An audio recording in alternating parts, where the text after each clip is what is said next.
একটি শান্ত গ্রামের কথা।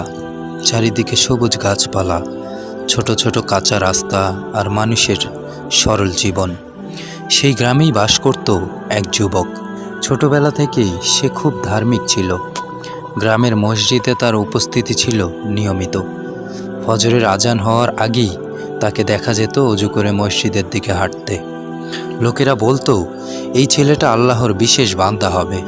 তার কপালে ছিল সেজদার গাঢ় দাগ, ঠোঁটে সব সময় তাসবিহ, সুবহান আল্লাহ, আলহামদুলিল্লাহ, আল্লাহু আকবার।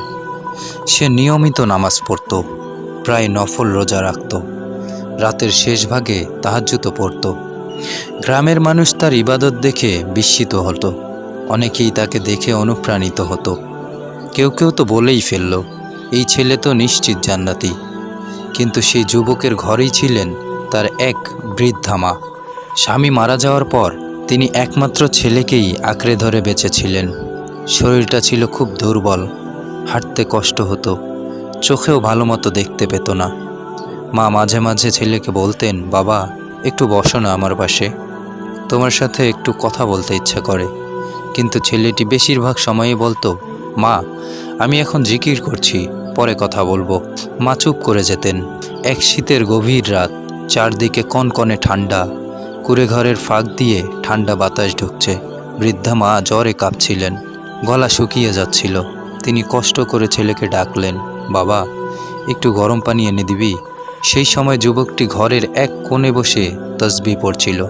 সে জিকিরে এতটাই মগ্ন ছিল যে বিরক্ত হয়ে বলল, মা একটু অপেক্ষা করো, আমি এখন আল্লাহর জিকির করছি। মা আর কিছু বললেন না। অন্ধকার ঘরে শুয়ে তিনি ধীরে ধীরে একটা দীর্ঘশ্বাস ফেললেন। তার চোখের কোণ দিয়ে নীরবে গড়িয়ে পড়ল এক ফোঁটা অশ্রু। ছেলেটি সেই অশ্রু দেখতে পেল না, সেই দীর্ঘশ্বাসও শুনতে পেল না। সময় কেটে গেল, বছর কেটে গেল, যুবকের ইবাদত আরও বেড়ে গেল। সে হজও করে এলো, মানুষ তাকে আরও বেশি সম্মান করতে লাগলো। কিন্তু একদিন তার জীবনের শেষ সময় এসে গেল। মৃত্যুর ফেরেশতা তার রূহ কবজ করলেন। এরপর শুরু হলো নতুন এক যাত্রা। হাসরের ময়দান। অসংখ্য মানুষ সেই বিশাল ময়দানে দাঁড়িয়ে আছে। কেউ ভয়ে কাঁপছে, কেউ কাঁদছে, কেউ নিজের হিসাব নিয়ে চিন্তায় ডুবে আছে। সেই যুবকও দাঁড়িয়ে আছে মানুষের ভিড়ে। তার মনে এক ধরনের আত্মবিশ্বাস। সে ভাবছে, আমি তো সারা জীবন অনেক ইবাদত করেছি, আল্লাহ নিশ্চয়ই আমাকে ক্ষমা করবেন। অবশেষে তার হিসাব শুরু হলো। ফেরেশতারা তার আমলনামা নিয়ে এলেন, নেকির পাল্লায় রাখা হলো। বছরের পর বছর নামাজ, অসংখ্য রোজা, তাহাজ্জুদ, তসবিহ, হজ, জাকাত। নেকির পাল্লা দেখতে পাহাড়ের মতো ভারী হয়ে গেল। ফেরেশতারাও বিস্মিত হয়ে গেলেন। যুবকটি মনে মনে হাসল, আজ তো জান্নাত নিশ্চিত। কিন্তু হঠাৎ ঠিক সেই সময় আল্লাহর পক্ষ থেকে একটি নির্দেশ এলো। অন্য পাল্লায় রাখা হলো এক ফোঁটা অশ্রু আর একটি দীর্ঘশ্বাস। এটি ছিল তার বৃদ্ধা মায়ের।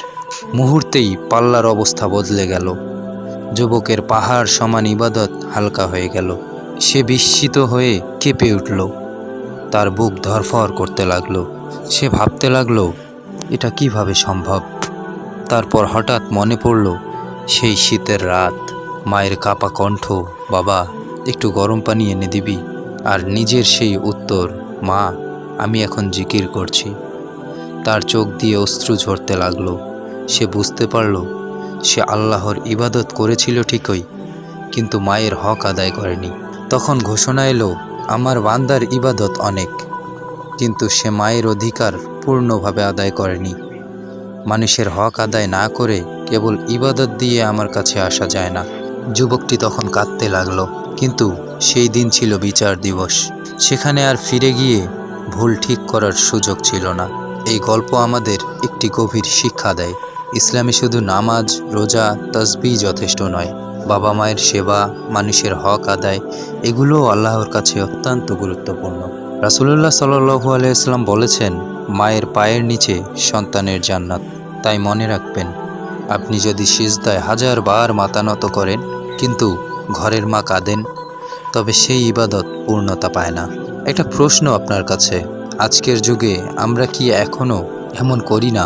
মোবাইল, কাজ বা ইবাদতে ব্যস্ত হয়ে আমরা কি কখনো বাবা মায়ের ডাকে দেরি করে ফেলি না।